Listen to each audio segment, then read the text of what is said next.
everyone, and welcome to Inksplatter Podcast, Episode 2.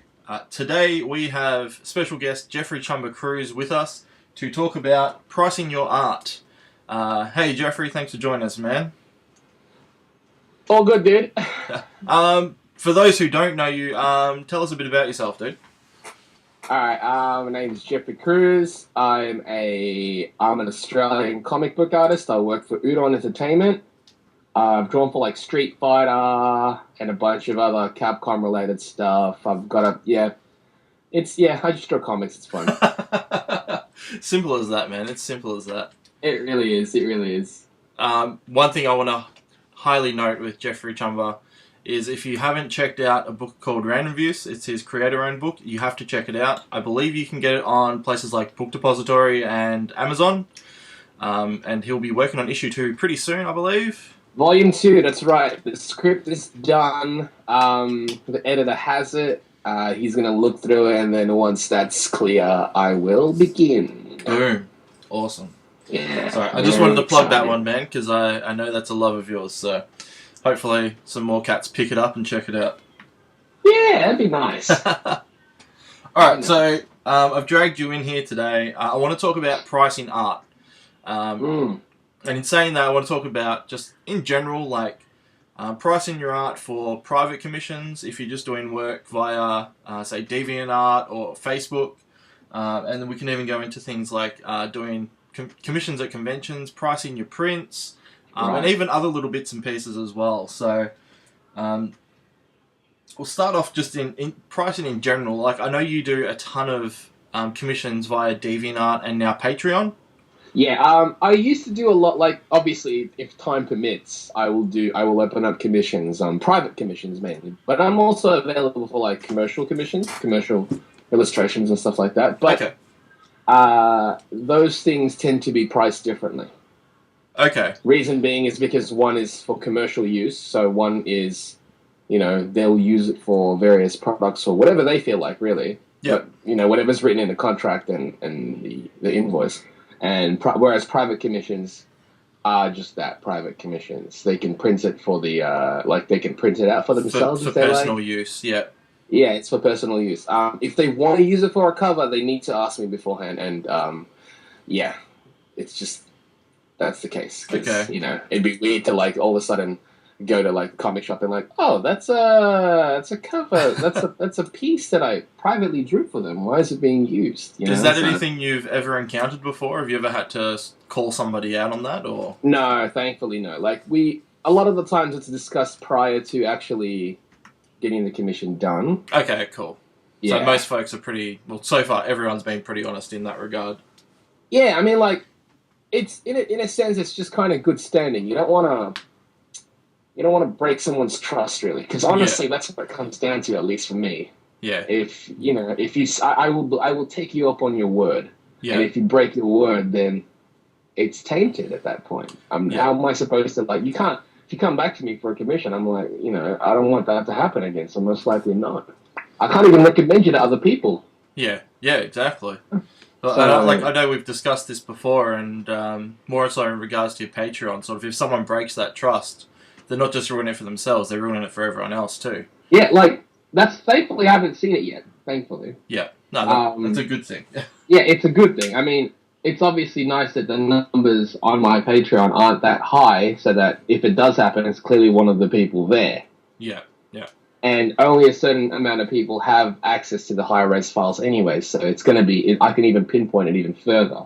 But yeah, like, if they do it, if somebody does it and I spot it, then they've kind of just ruined it for everybody else. And I don't want, like, it sucks that I'd have to punish everybody because of one person's, doing. Yeah. It's just not fair at all. So. Oh, glad that it hasn't happened yet, and hopefully it doesn't happen. Hopefully, yeah. So when you're pricing your commissions, do you have, like, a base rate, or do you have any rhyme or reason to the way you calculate your prices?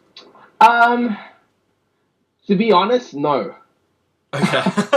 Not really. Like, I like to see it where, because I've never really, like, oddly enough, this is kind of like the only actual job I've ever had, just drawing. Yeah. Thankfully. Yeah.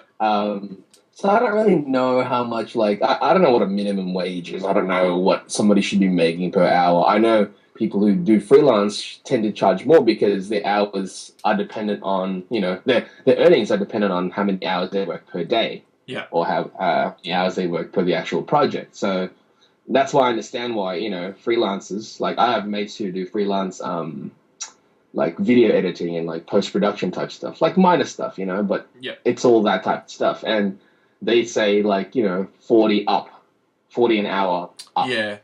Yeah. From what I've gathered. Sorry? In the past year that I've been working, like I work anywhere between $30 to $50 an hour, depending on the project. So, for me, it's like I'm estimating so someone will come to me with a project idea. I'll estimate roughly how long it'll take. So if it's a portrait, I've got a rough idea how long it's going to take me, anywhere between 3 to 5 hours. So I can I try quote accordingly to that. Okay. And if they've got a budget, then obviously I'll alter the quality of work that I'll give them as well. Yeah. Yeah. The level of intensity, that's what I tend to do. Like pretty much, yeah. Like I can go full rendered colors, or I can maybe just do flats or quick cell shaded, Absolutely. Like there are some like usually when like certain clients come up to me, clients sounds like a big thing. when certain clients email me and contact me regarding works, and they let me know what the actual project is. Sometimes if the project is something that I feel like I get really interested in doing, and they let me know what their budget is and how many things they want, I will cut them a deal. That's the thing. Like I try to make it work for all parties involved. I don't want to get the short end of the stick either, No, of course. I don't want to undersell myself, but I also would like to best work with them. Yeah.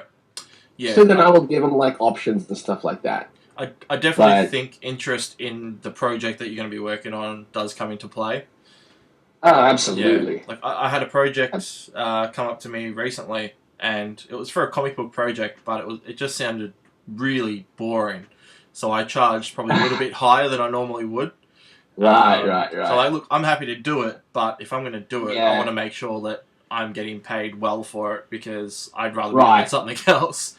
So sadly, like they never got back to me. So I'm like, obviously they probably weren't expecting that higher price, which wasn't as big as I thought it was, but it was like a full comic. So okay.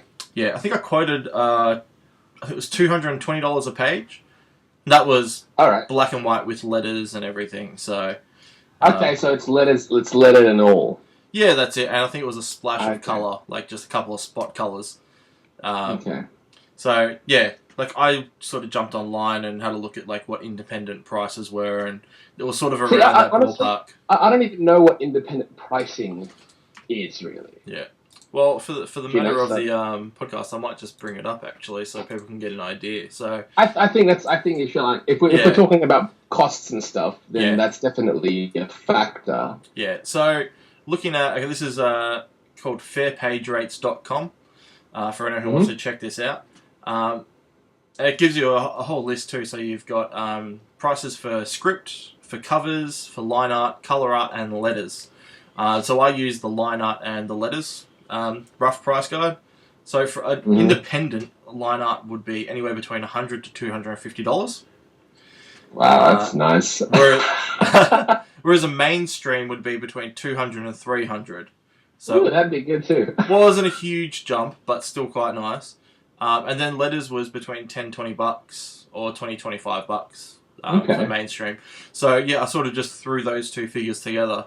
And then they also wanted a cover as well, which these prices are quite nice. So $200 to $500 for an independent. So obviously depending on how big the project is.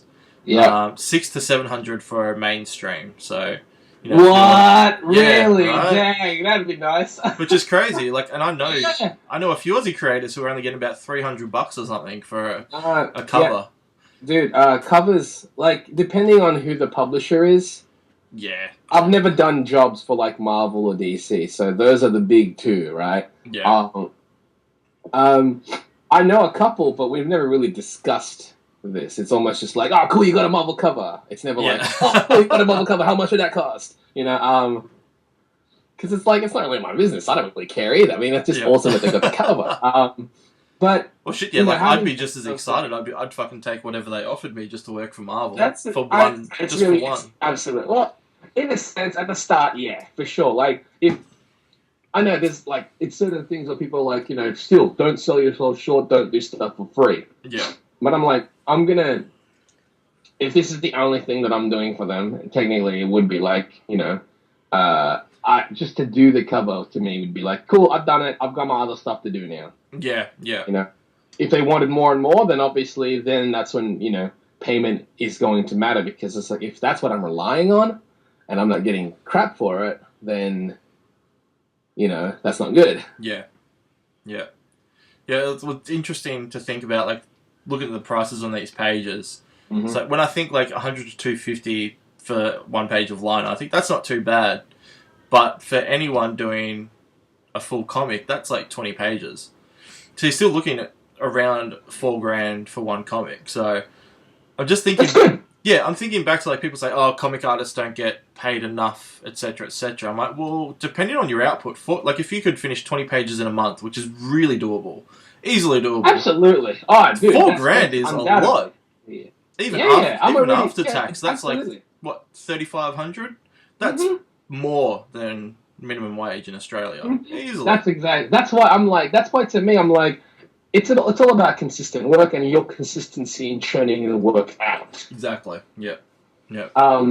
If you dilly-dally, if you like, you know, get distracted by video games and whatever, really, because that tends to be one of the primary distractions, video games. Oh yeah. If you get distracted by video games or like just, you know, your life in general, you have to remember that you also have to work.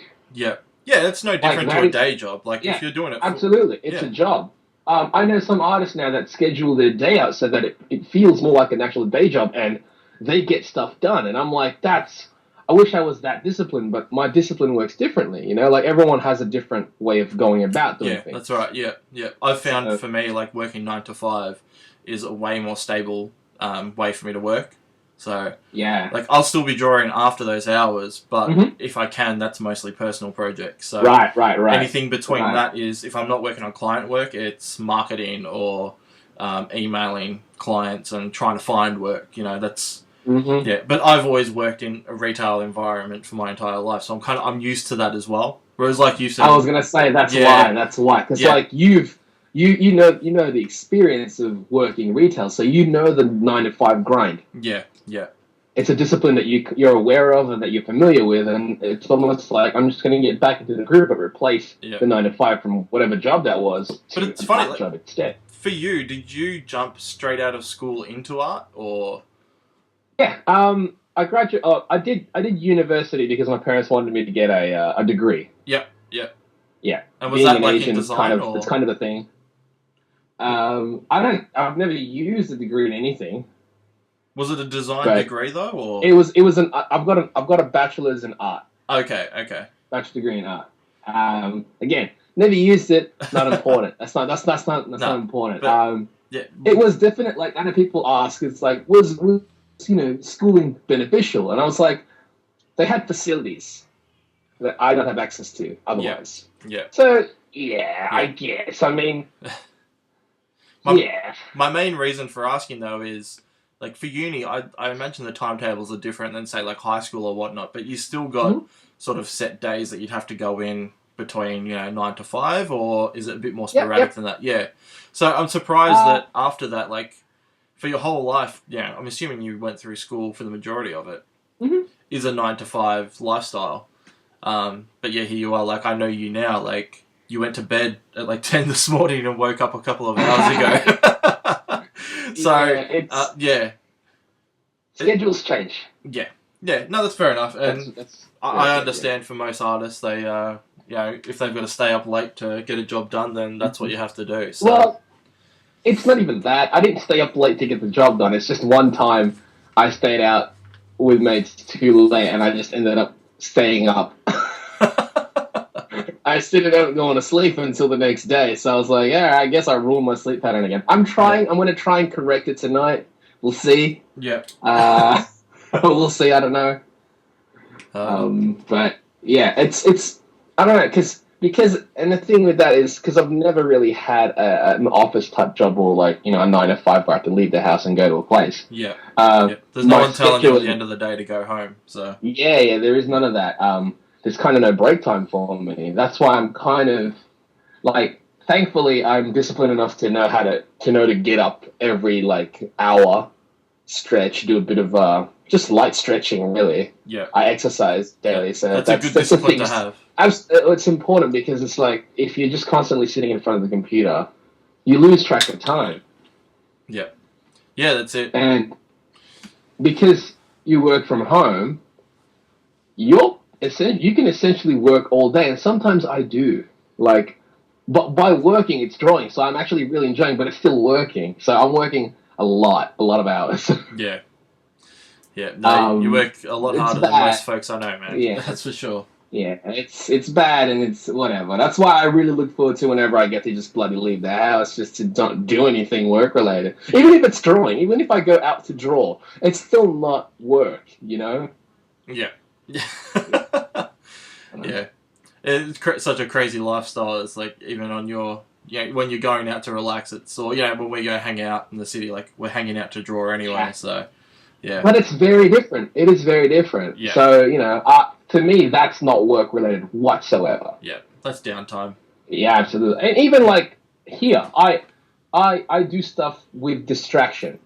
I've got distraction right next to me, and I think my mind works better that way because if I'm focusing too much on the work, I will get bored of it. Yeah. If you can sort of look away for 5 minutes and I'm like, all right.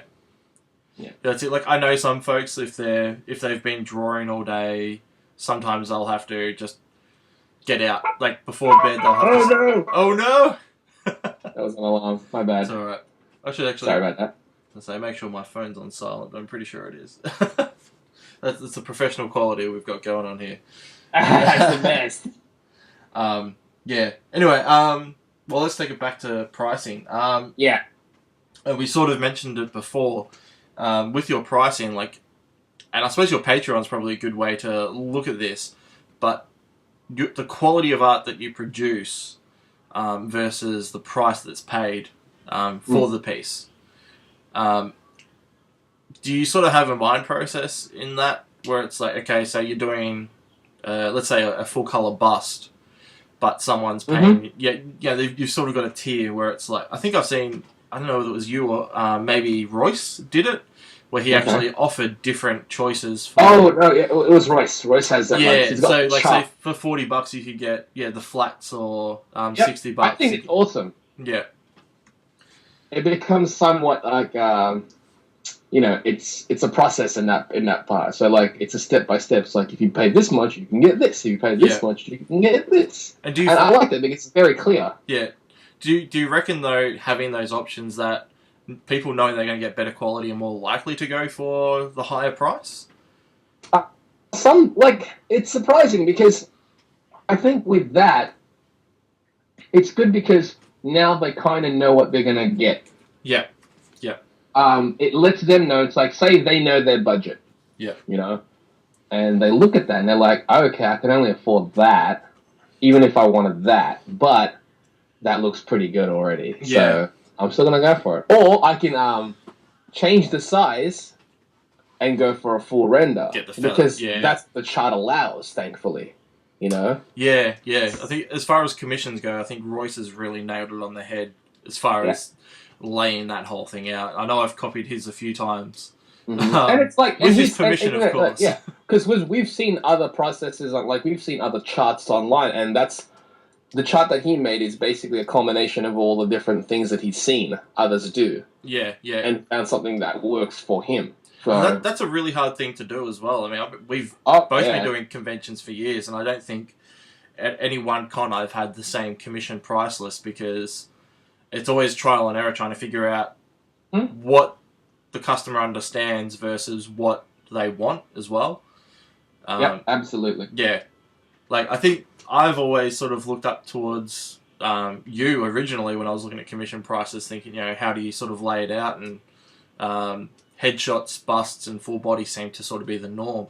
But then you get the weirdest requests. Like I've had people ask me to draw cars and dogs, and you're like, well, how the hell do I price that? Right, exactly. like It's a car? like normally we draw characters, you know. That's right. Yeah.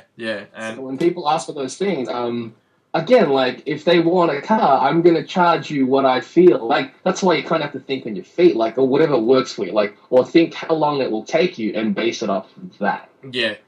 And I think like with me, and this is sort of going to move into conventions a bit more.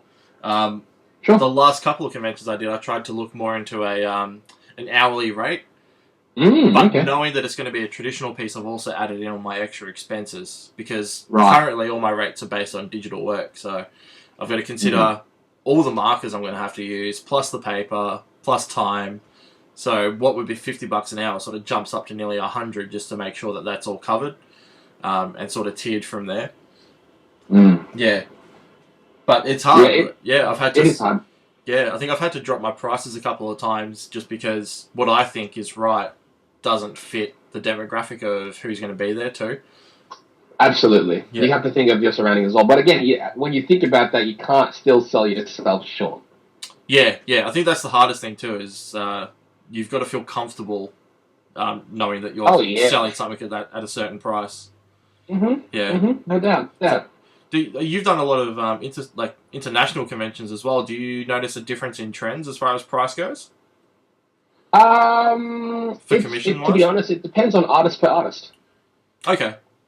It also depends on because they work under a specific currency because it's international shows and whatnot. But if the customers and the patrons that attend these conventions, they want if they're after something or if they're there specifically for you, they will pay whatever you're listing. Oh, okay. Yeah. Obviously, it's like if they wanted a full body but it's out of their budget, then most of the time they end up settling for a torso or something. Yeah. Okay. So yeah. So they'll sort of adjust their what they absolutely. purchase. Like I'm not gonna really for them because they also most of them thankfully understand it's like, oh yeah, you flew away from the country. Yeah. You don't even live here. Some don't think about that though. Yeah. Some don't even care. Yeah.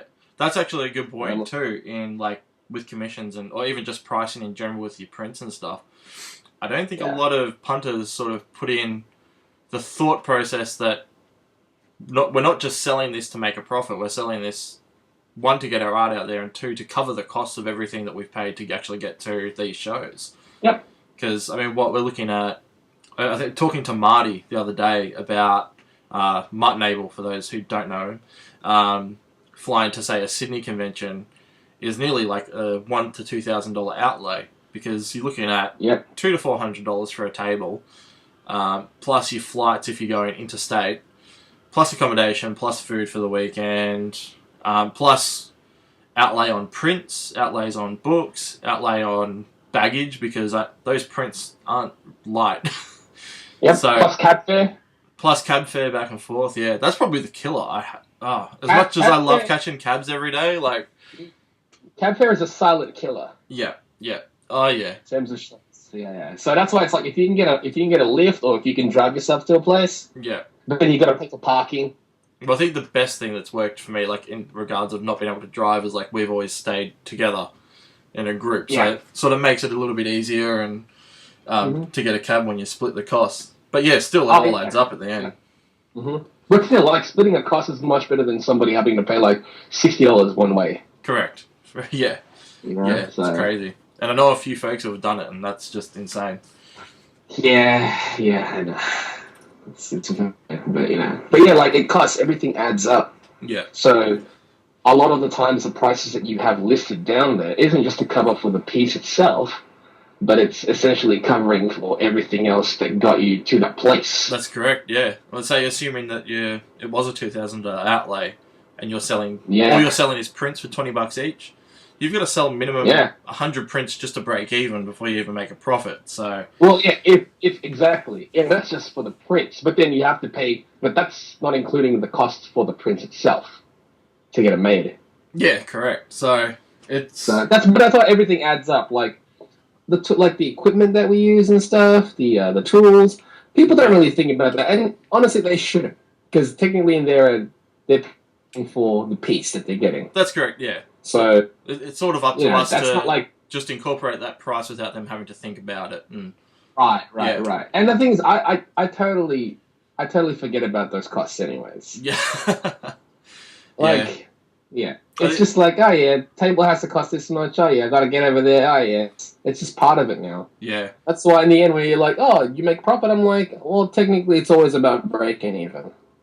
Yeah. I know that's not the way to go about things, because I'm like, then why are you doing this if you're just breaking even? You're not making profit. It's like, well, I have a lot of fun, and I don't really like, I do make a bit of profit, and it's not, and a bit of profit to me is still a win.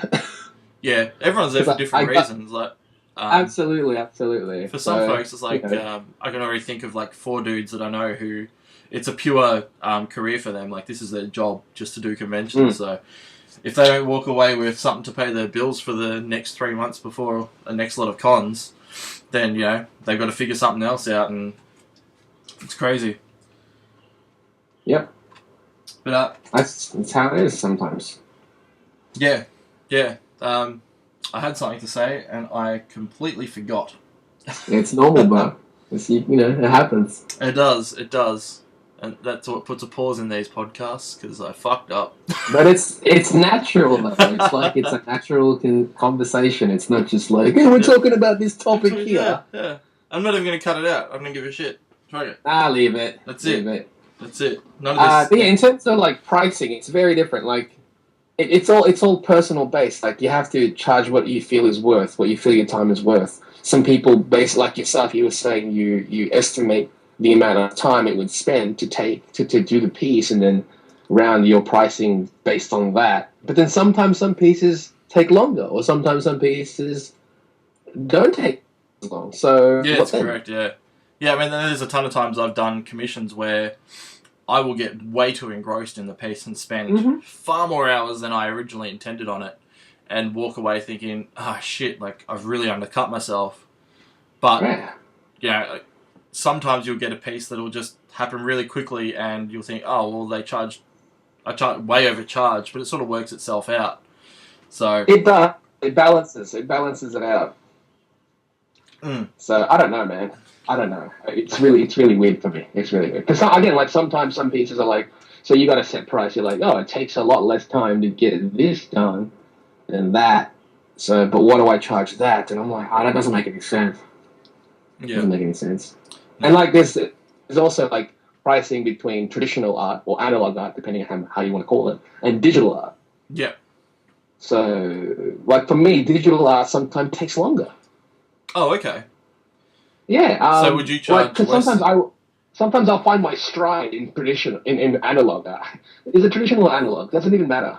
Yeah, I call it traditional. Yeah. Traditional. Yeah. In that kind of art, like paper sometimes I will catch my stride, and I will get, say, a torso piece, it's a waist up piece, fully colored, done in say an hour, and I'm like, oh, that's awesome. If I'd done it digitally, because my processes are different, sometimes it would take up 3 hours. And I'm like, that would have cost the same. Yeah. No, it's crazy, but at the end of the day, they're getting the same quality, so it's... Oh, yes and no, because it's a different... Like, it's not the same piece, though, that's a thing. Yeah. And it's still from... it's still from the artist, but it definitely has its own life, in a sense. Yeah. That's it. Like, when I try and estimate something, there's no real way that I'll know that it'll take X amount of hours and be able to stick to that completely. Like exactly. It's just an estimate, and you've got to hope that you can sort of stick to it. And again, like it's like you were saying before, people get distracted or play video games. Sometimes, like if it's a piece you're not invested in, you're going to get bored very quickly, and especially like if you're working digitally, Facebook's usually one click away. It is. That's why, like, sometimes I purposefully make sure that I'm recording my screen. Yeah. Because I know if there's a camera on me, even with traditional art, because when I know there's a camera on me or on a piece, I can't just suddenly look to the side and, fiddle about, because that's going to be recorded. It's a good mentality, man. Time. Yeah. It is just almost like think about. Oh, like that's why at conventions when people are watching. Yeah, I like that because I'm like, cool. That means they're present during the whole creation of this thing. They'll understand how long it takes, the processes that go behind it, and sometimes, like most of the time in the year, they'll appreciate it more. Yeah, it's good when people understand that, and it makes me wonder. Have you ever had people who, like at a convention or even like online, actually asked you why you charge what you charge, or if they think you're overpriced and why, or? I've never had I've had some people not ask me why I overcharge or undercharge. So they're just like, oh, it's too much. I mean, I can't afford it right now. I'm like, that's fine. So Whereas, also like, they just write it off and that's about it. Yeah, or some like I've seen some comments on other people's work where it's like, oh, that's so expensive. I can get some other artists to do it for cheap, and it's like, go to them. Yeah, They're underselling themselves as well, so go to them. They Yeah. probably lack the experience and time. Yeah.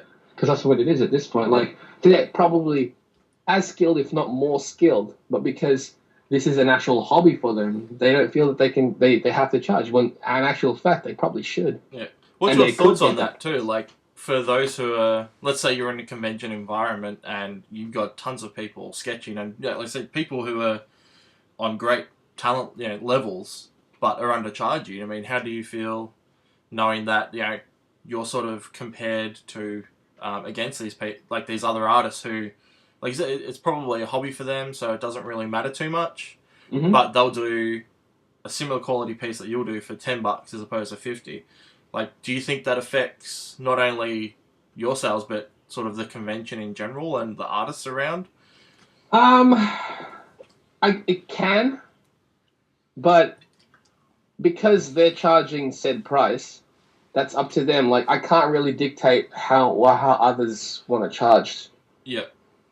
And you can't really concern yourself with them. Like, I know what you're saying, where it's like your neighbor is charging $10 and you're charging $50 for a similar kind of piece. Not exactly the same. That one is from them. This one is from you. I can just go to them and get it. It's like, yeah, you can get 5 of them. Go. Will they do it though? I don't know. Yeah. Yeah. I don't know.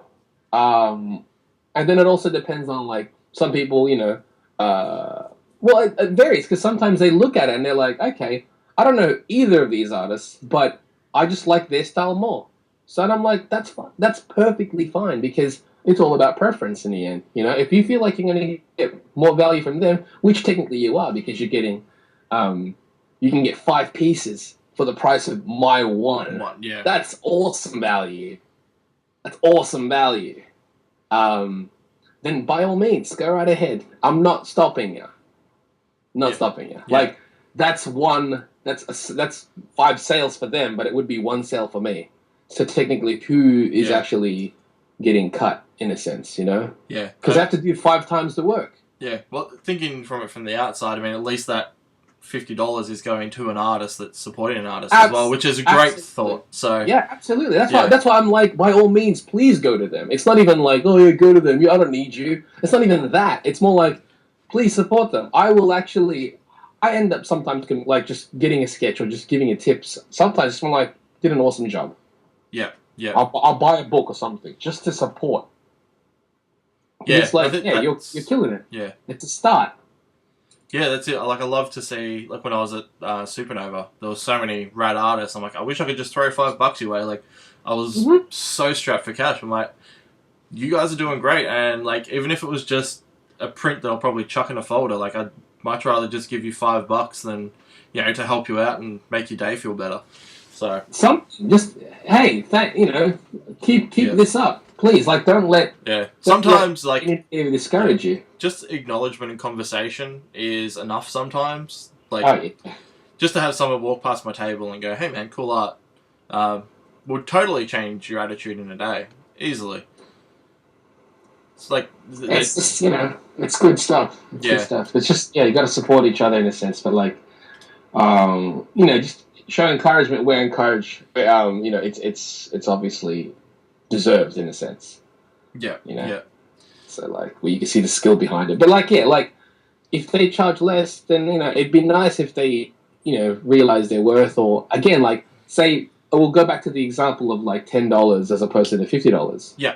say they're really fast and they churn out that quality, then they probably are getting their money's worth. They probably are doing their money's worth. So, yeah, if they're doing 5 pieces in the time that you're doing your one, then exactly. It sort of works out. Yeah. It does in the end. They still have to draw more, but because they're so quick, that's bloody awesome. And it's like, oh, could you imagine if they spent time on a piece? Woo!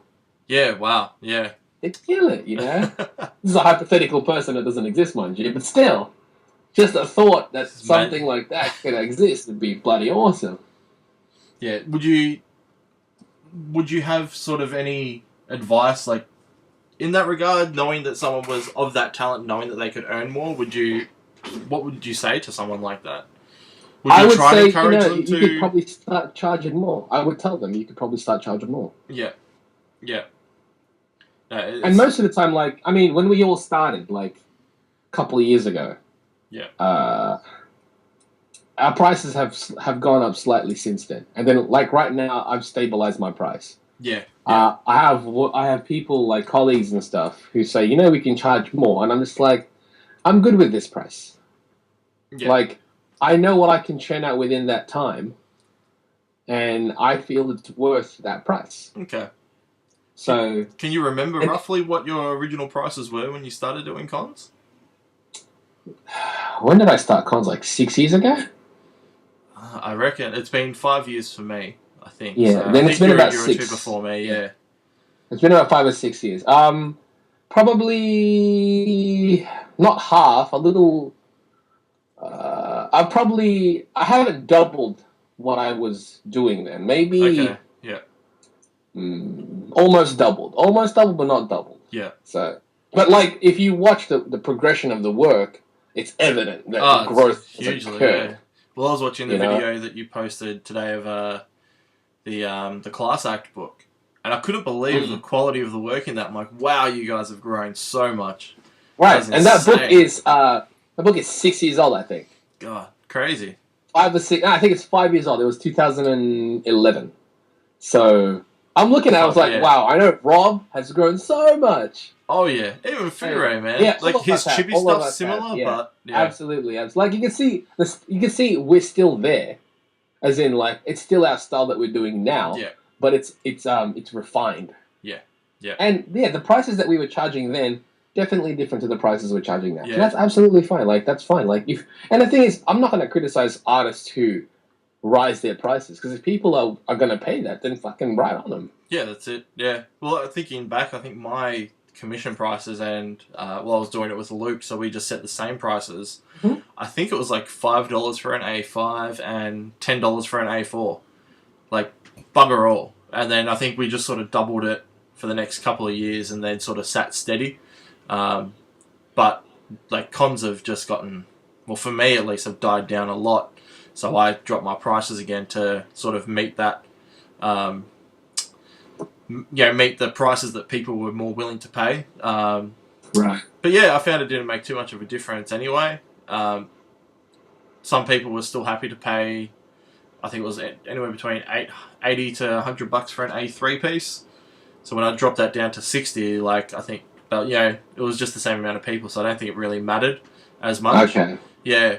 But I found an interesting thing too, and this, I think it was when we were sitting next to Logan or Thrashwolf. Yep. So I think my prints back then were $10 and he was selling for 20. Yep. And like the dude's got mad skills. Like he was selling like crazy, but he was talking about how price dictates your quality of art, or at least how you perceive yourself. How you perceive yourself. Kind of. I was like, okay. I both agree and disagree with that. Okay.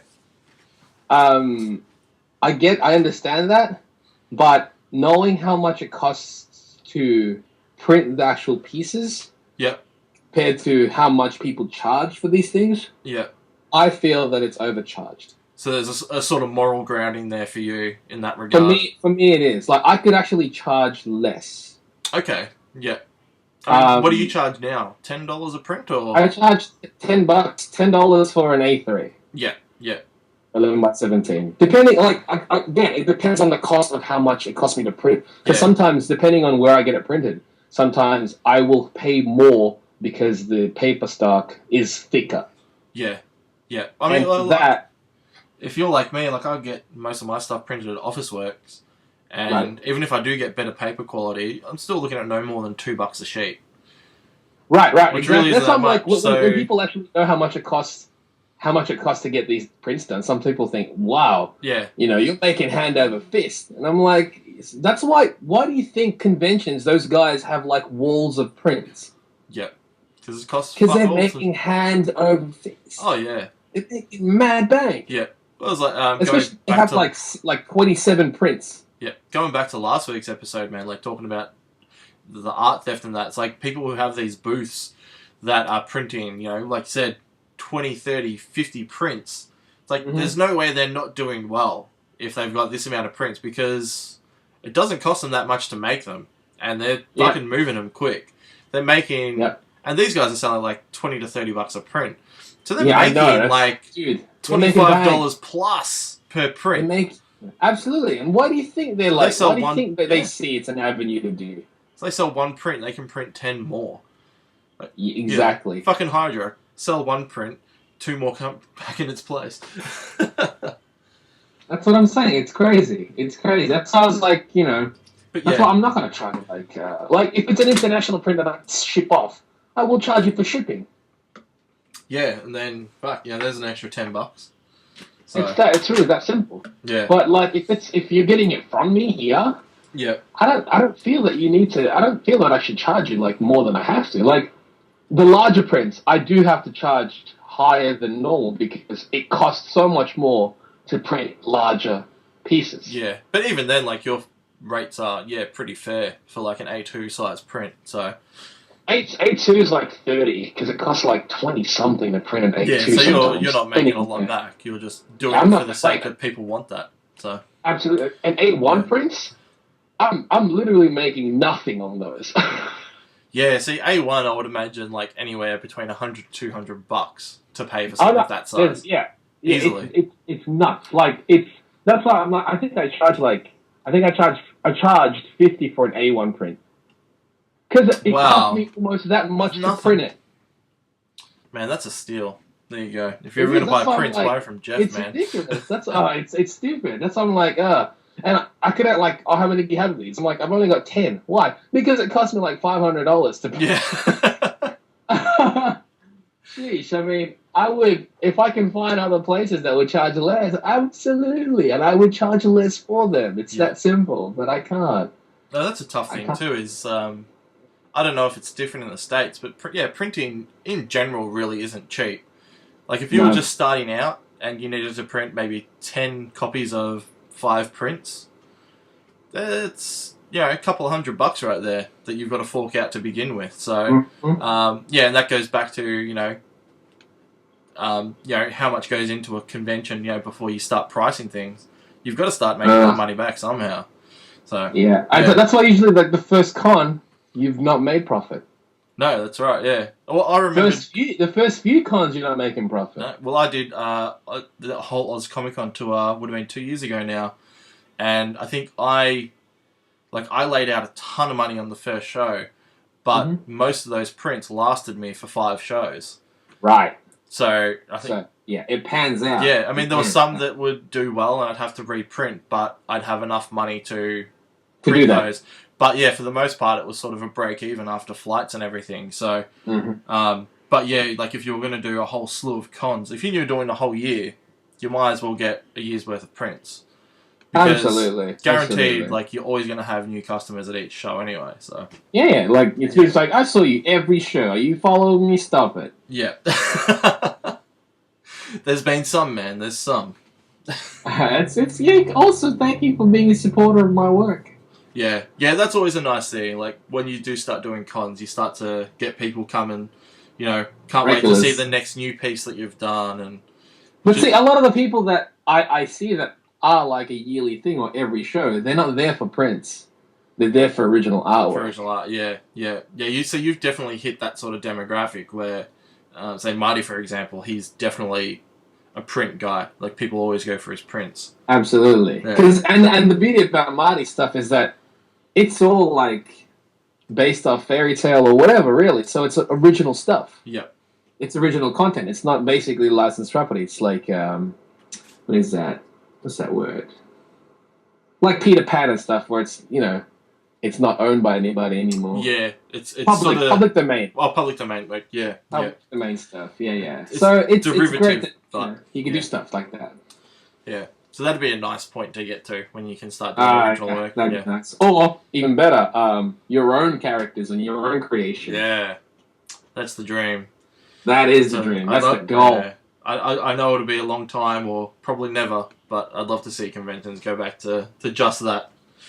That's why I'm like, I'm an advocate of, when people were discussing about the whole prints and, copyright license and stuff, I'm all about, I like 50-50, or, if it's even more so, more original than fan art content. Yeah. But I like the 50-50. That balance. Yeah. That's fair enough. Like, I think you'll never truly get rid of fan art, I don't think, but... No. But it sucks when it's all fan art. There is nothing else that they've done. So, yeah, like, I think cutting that out is a great push for creators to actually start working on their own things. Like, if you're a creator, there's no way you can't have a ton of ideas. Why not use them? That's exactly my thing. I'm like, I see a lot of these, and I'm like, you are a fan of all these things. You are this creative and this talented. You can't tell me that you don't have your own properties that you want to, that you've dreamt of, that you've dreamt of making. If you put as much time and effort into the fan art you do for conventions, you would have so much original content. So much. But, like, it's not even that. Like, I know some of them are like, oh, I don't really have original content. I'm like, you have fan characters. Those can be tweaked to be your own thing. Yeah. A lot of characters probably started off as fan characters. Yeah. Or it's like, I made a, this is like just an example. Like, here's a character that I created for like Adventure Time or like Steven Universe. Yeah. I'm like, think about it a little bit more. Make that your own thing, and all of a sudden, there's your own thing. Yeah.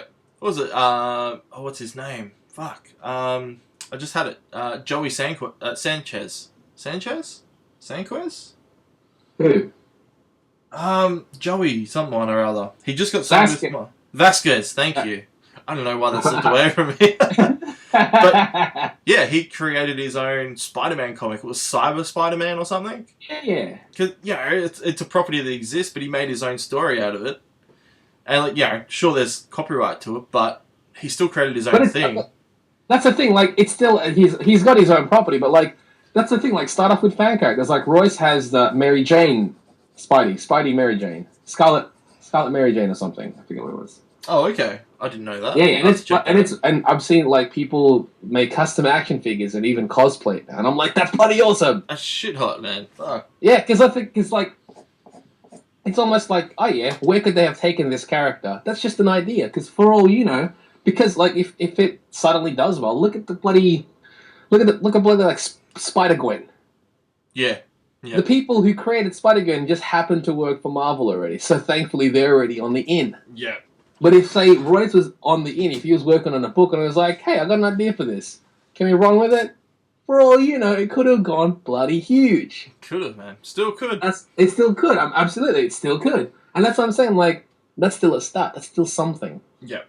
You know? It's still creating original stories. And Yeah. One last thing before we, like, I'll wrap this up shortly. Okay. Like, just talking in regards to prints and print prices. Right. It got me thinking about limited prints, which is something I've been thinking about doing once, like, all my Nevermore stuff's done, is doing, say, like, a maximum of 20 to 30 prints of one run. Now, in that light, I would imagine I would probably charge a lot more for a print, but at the same time, upping the quality of the print too. So, going to a real printers and getting decent paper. So in that regard, like, I'd feel a lot more comfortable knowing that I'm selling 30 prints at $50 each. Whereas in a convention, you're sort of mass producing prints for $10 each.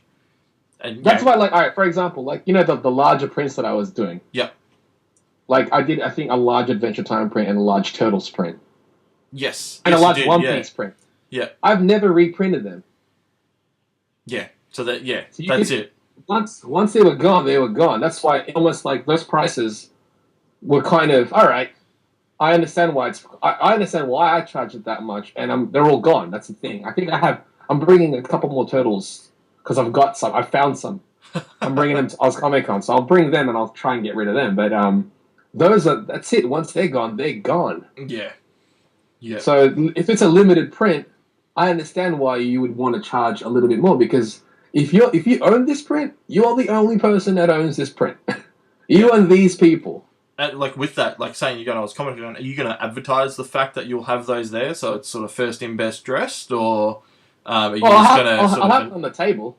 Okay. I'll have it on the table. So you're not going to sort of announce it like to your fans and say like if you're going to be there, this is your last chance, sort of thing, or? I guess I'll post it on Instagram. Like, oh, look what I found. If you want some, come grab some. Yeah. Okay. It's the only ones left. Or it's like, yeah. I'm not going to mail it. I already specifically said that. Yeah. Like, even to people like, oh, I live overseas, and I'm like, do you know anybody that lives in my area? Because if you do, I would ask them to purchase it for you, and then they can mail it to you. Because that way, it's not my responsibility. I don't want it to be my responsibility. It's not fair. Yeah. Yeah. Location makes it hard, I suppose, and like absolutely advertising things like that. Because I don't want to have to like mail it and all of a sudden like, oh, it gets lost, it gets damaged. And I'm like, oh wait, so I have to pay you back because of something the mail. Yeah. Yeah, cool. So I lost the print and I lost shipping. $50 and I lost, shipping. Whatever. So I'm like, nah, if you want your mate to do it for you, go tell him. Yeah. Fair cop. Do you notice a difference when, like when you had them at the last show, you did them, were people more inclined to go, oh shit, I'll grab it then? When you did say like, this is it, this is like the only time they'll be available? Yeah, a lot of the times like people ask like, do you also do this stuff online? And I'm like, no, these are the only places I do them. Or there's the only places I'll have them available. And it's like, okay. They end up buying like one or two. Oh, okay, yeah.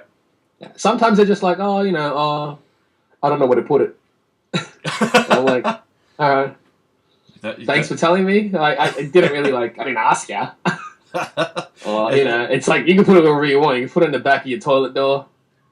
That'd be cool. I'd love to poop and look at a Turtles poster. Yeah, so yeah. Just do what you want with it. Like, oh, it's so big, I want it though. I'm like, yeah, just I don't know what to tell you. That's why I don't really get prints. I've got a couple prints, but they're still kind of like laying about flat. Yeah, I think I don't know what to do with it.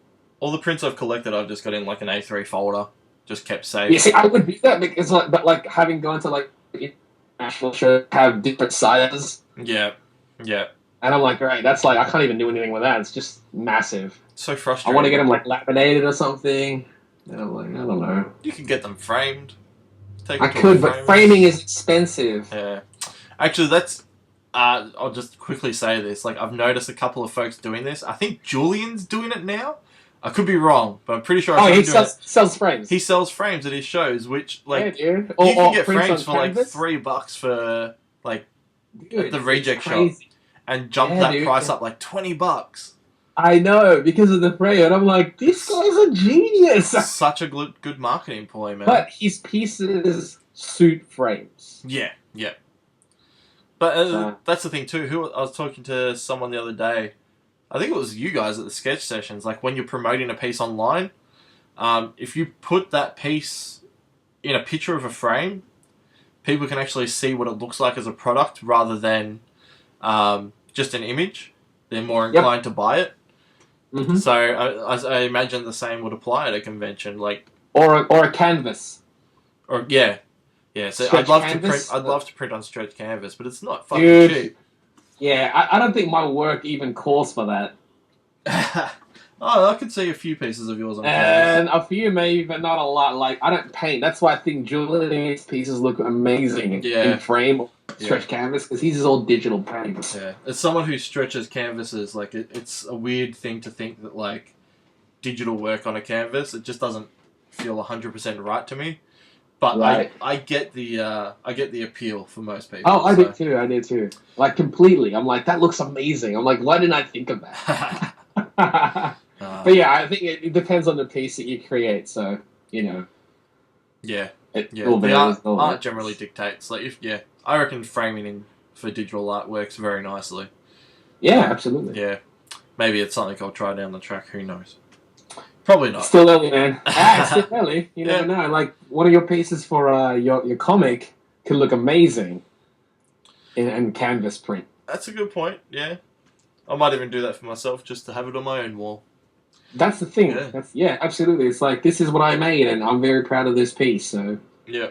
Alright, man. Well, I think we can wrap that up there. Yeah. Thanks for jumping on, dude. It's been awesome chatting to you about... Sorry about the delay. No, that's alright, man. I mean, as far as the audience goes, they don't know. But now that they've heard that, I mean, we were supposed to do this interview 2 days ago. It could be worse.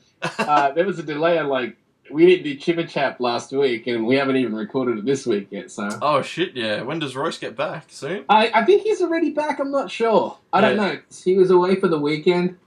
Did you want to chuck a plug in for Chipper Chat? Yeah, I'll go to YouTube. It's on your channel, isn't it? Or is it? No, it's on the Chipper Chat. Ah, okay. So Chipper Chat on YouTube. And Chipper Chap Chat. Chipper. It's a mouthful. Chat. Yeah. Okay. We have we talk. It's basically a podcast that's attached to an art stream video. So there's time lapse videos, or there's live. There's real time videos, but it's mainly we just talk about pop culture media and stuff, comics, movies. Yeah. Yeah. Yeah. So if you're after good reviews and also checking out some wicked time lapses, and I love the artwork that you guys do too as well, where it's it's you guys in whatever universe you're talking about in the podcast. That's parody still though. Yeah. That's it's fun when you parody stuff like that, and it's usually us involved in whatever we're talking about. So. Yeah, I love the Civil War piece with Kanoi playing with the cats. That was fucking man. Royce did a good job with that. I had a good laugh at that one. Yeah. That was good. All right, so check out Chipper Chat, and the intro, man. That intro's catchy as shit. So I've also got a YouTube, a regular one as well, where I've got time lapses also. And that's at the Chamba? That's just that. That's it. I think. I don't know. It might just be under my name. Jeffrey Cruz. Okay. So it's either Jeffrey Cruz or the Chamba. So it's one of the two. Yeah. Wait. Let me see. Type in Jeffrey CHAMBA Crus. So I'm pretty sure there's 2 Jeffrey Cruzes on YouTube. So it might be Jeffrey Cruz that I searched for last time I was on there. If you type in Jeffrey Cruz, it should just be there. Yeah. There's a bunch of there already, yeah. I see him, yeah, it's there. Okay, so Jeffrey Cruz. Alright, check him out. Make sure to subscribe to him. He does a shit ton of time-lapse videos too, so... There's a lot. Yeah. Traditional and digital as well, so you sort of get the best of both worlds. Don't forget to check him out on Patreon, if you're into supporting that sort of thing. You're very regular on Patreon too, man. You're probably one of the best patrons that I follow, just for the regularity of art. I have to, because I don't like the breaks, and if there's a break, I would let people know. And even if it's not if I can't get anything digital and new, I would do a traditional piece and pop it up there. Yeah. Just so I can have content for the people to actually have, because it's not fair for them to have to be supporting for that month and not be either receiving any word or any actual pieces, any updates. Yeah. So I try to keep it as, I try to update it as often as I can. No, I like that, man. That's really honest of you. And but it's the same as yours, dude. You're constantly uploading stuff, and that's great. That's why more people should, they're going to support the people who are constantly churning stuff out. It's a tough platform to promote, that's for sure. So, it is, very. But I've been slack this month with the whole Never Mario comic, but I'll be back on board once all that's done. So, yeah. Right on. Anyway, we dragged that on for a bit. That's alright. Alright, man. Thanks for jumping on again. All good. Thank you guys Thanks for having me. No, you're more than welcome, dude. We'll probably have you on again in a few episodes' time just to talk more crap. So, thank you everyone for listening in this week's episode. I hope that was informative for you all. We'll catch you next week on the Inksplatter Podcast. Catch you later. Bye. Cheers.